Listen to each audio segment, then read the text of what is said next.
वो शाहरुख खान समझ नहीं पाए थे ना। अब शाहरुख खान की समझ में आ गया है कि भारत में रह के सनातनियों से पंगा लेना या सनातनियों के विरुद्ध चलना वो अच्छा नहीं रहेगा, और उन्हें ये समझ आ गया है कि देश के सैकड़ों करोड़ जो सनातनी हैं उन्हें शाहरुख खान बनाया है। वहां के खिलाड़ी को आईपीएल टीम से हटाना मेरे ख्याल से संतोष की बात है, और बीसीसीआई के इस फैसले का हम स्वागत करते हैं। बीसीसीआई ने उस दर्द को समझा, व्यासपीठ की मर्यादा को समझा। हमारा पर्सनल किसी से द्वेष नहीं है, लेकिन सनातनियों पर कोई आघात करेगा तो व्यासपीठ बर्दाश्त नहीं करेगी। भारत देश के 100 करोड़ सनातनियों की भावनाओं को समझते हुए जो बीसीसीआई ने निर्णय लिया है उसके लिए बीसीसीआई का बहुत बहुत धन्यवाद। और हमने कल ही आप लोगों से कहा था कि आप निश्चित रहिए, भारत सरकार और बीसीसीआई इस पर को संज्ञान लेगी, चूंकि 100 करोड़ हिंदुओं की भावनाओं से खिलवाड़ नहीं किया जा सकता। और धन्यवाद बहुत बहुत बीसीसीआई का कि उन्होंने इस तरीके का निर्णय लिया। और मैं फिर एक बार कहूँगा, ये पूरे भारत के हिंदुओं की जीत है, सनातनियों की जीत है। शाहरुख खान ने टीम में जब लिया था तब उनको नहीं पता लगा था इस चीज की। वो शाहरुख खान समझ नहीं पाए थे ना। अब शाहरुख खान की समझ में आ गया है कि भारत में रह के सनातनियों से पंगा लेना या सनातनियों के विरुद्ध चलना वो अच्छा नहीं रहेगा, और उन्हें ये समझ आ गया है कि देश के सैकड़ों करोड़ जो सनातनी हैं उन्हें शाहरुख खान बनाया है। बीसीसीआई के फैसले की प्रशंसा करनी चाहिए कि उन्होंने देश की जनभावना को समझा, और उस बांग्लादेश के खिलाड़ी को, जिस बांग्लादेश में निहत्थे हिंदुओं की निर्मम हत्याएं हो रही हैं, जिस पर देश के प्रधानमंत्री नरेंद्र मोदी जी और सरकार के माध्यम से लगातार आपत्ति ऐतराज जताया जा रहा है, वो वहां के खिलाड़ी को आईपीएल टीम से हटाना मेरे ख्याल से संतोष की बात है, और बीसीसीआई के इस फैसले का हम स्वागत करते हैं। सबसे पहले तो बीसीसीआई का बहुत बहुत धन्यवाद।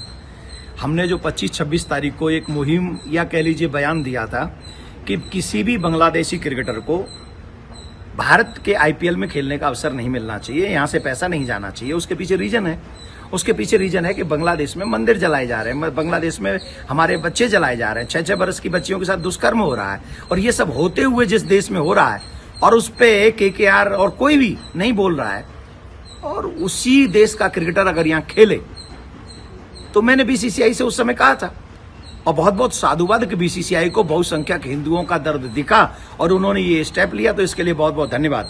लेकिन एक और बात, केकेआर को भी हमने कहा था, और इतना सब कुछ हो गया पूरे मीडिया जगत में, सोशल मीडिया जगत में, लेकिन जिस देश ने उनको हीरो बनाया है, उनकी बहुसंख्यक लोगों के साथ इतना बड़ा दर्द हो रहा है, इसके बावजूद भी मिस्टर केकेआर का एक बयान नहीं है।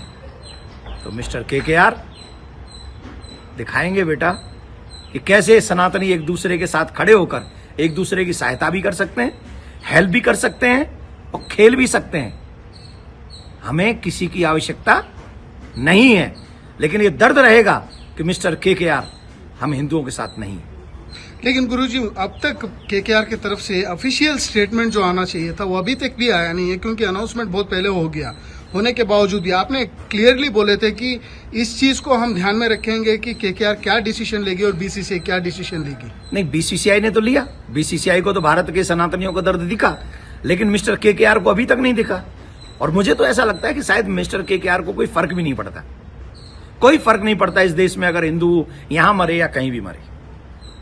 मुझे जो फील हो रहा है, मुझे ये फील हो रहा है कि हम लोगों के दर्द से मिस्टर केकेआर को कोई फर्क नहीं है। शायद वो भूल गए हैं सर्कस के दिनों को, वो भूल गए हैं स्ट्रगल के दिनों को, वो भूल गए हैं इस देश ने जो उनको दिया है। आज उनके, क्या बोलूंगा मैं, सनातनी ये समझ गए कि उनकी भावना हमारे साथ में नहीं है, उनका पैसा हमारे साथ में नहीं है। बहुत बहुत धन्यवाद। बांग्लादेश में जो लगातार अट्रॉसिटीज हो रहे हैं, हिंदू के ऊपर मंदिरों जला जा रहे हैं, इस चीज को लेकर आपने बहुत सीरियसली बोले थे, लेकिन यहाँ से उन प्लेयरों को खरीद रहे हैं करोड़ों रुपए में, जो करोड़ों रुपए उनको जाता है सर बांग्लादेश को, आपने इसको भी मना किए थे कि नहीं होना चाहिए। देखिए, बांग्लादेश को कितना भी पैसा अगर हम दे रहे हैं इस समय प्रेजेंट टाइम में, उसका कितना परसेंटेज हिंदुओं के विरुद्ध में लगेगा हमको नहीं पता, हम नहीं जानते, और लगेगा ही।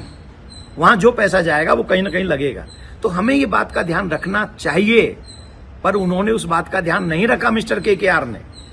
मैंने तो ये भी कहा था कि अगर मिस्टर केकेआर को खिलाड़ी ही चाहिए तो जिस खिलाड़ी को उन्होंने लिया उससे अच्छा क्रिकेटर मैं उनको दे सकता हूं। बात करें मेरे से, ऐसा क्रिकेटर दे सकता हूं कि वो मिस्टर केकेआर उसकी एक बॉल नहीं खेल पाएंगे, एक बॉल नहीं खेल पाएंगे, और शायद अगर उसने ज्यादा तेज बॉल कर दी तो आगे शायद वो समझ लें। तो मैं नहीं चाहता हूं, तो आप उनको सावधान रहना चाहिए और उनको सनातनियों के साथ चलो छोड़ो, हमें वो आशा ही नहीं है उनसे। बीसीसीआई का बहुत बहुत धन्यवाद। गुरुजी, आप एक आखिरी प्रश्न है, हिंदुओं का जो भावना है उसको आपको लगता है बीसीसीआई ने कंसीडर किया है? ऑफकोर्स किया। और ये जो उन्होंने बयान दिया और जो डिसीजन लिया है, ये अपने आप में ये साबित करता है कि व्यासपीठ पर बैठे हुए कथाकार ने सनातनियों का दर्द कहा और बीसीसीआई ने उस दर्द को समझा, व्यासपीठ की मर्यादा को समझा। हमारा पर्सनल किसी से द्वेष नहीं है, लेकिन सनातनियों पर कोई आघात करेगा तो व्यासपीठ बर्दाश्त नहीं करेगी।